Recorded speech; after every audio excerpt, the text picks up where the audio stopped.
సంఘానికి వస్తారు, పాస్టర్ ప్రార్థన చేస్తాడు, స్వస్థత పొందుకుంటావు, ఇంటికి వెళ్తాము. కానీ మరలా కొన్నిసార్లు స్వస్థతను కోల్పోతాం, మరలా తిరిగి అదే. ఎందుకు అంటే వాక్యము లేక. 107వ కీర్తనలో 20వ వచనం చెప్తాడు, వాక్కును పంపి వారిని బాగు చేశాను. మరలా ఇంకా బాగు చేయడమే కాదు, వారిని విడుదలిచ్చిందంట. సో ఏముండాలి మనలో? ఇప్పుడు మందసం మన హృదయం కాబట్టి మన హృదయంలో మొట్టమొదటిగా ఏమూరు ఉండాలి? యేసు ప్రభు. ఆయన ఆజ్ఞ ఏంటి? అది నిన్ను వల్ల నీ పొరుగు వారిని ప్రేమించు. రెండవది వాక్యం ఉండాలి. ఆ వాక్యము మనల్ని విడుదల చేస్తుంది, వాక్యము బాగు చేస్తుంది, వాక్యము ఎలుగునిస్తుందంట.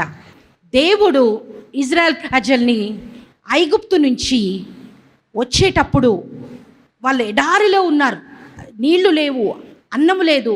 కానీ పరలోకం నుండి వారికి ఏం చేశాడంట? మన్నాను కురిపించాడంట.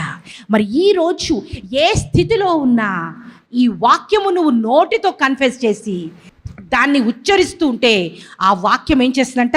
నడుచుకుంటూ వేగముగా పరిగెత్తుకొని వచ్చి ఆ వాక్యం ఏమి చేయాలో మన జీవితంలో అది నెరవేరుస్తుందంట. దట్ ఈస్ కాల్డ్ మన్నా. మన్నా పరలోకము నుండి దిగి వచ్చిన మన్నా ఎవరది? యేసు ప్రభు. హల్లెలూయా.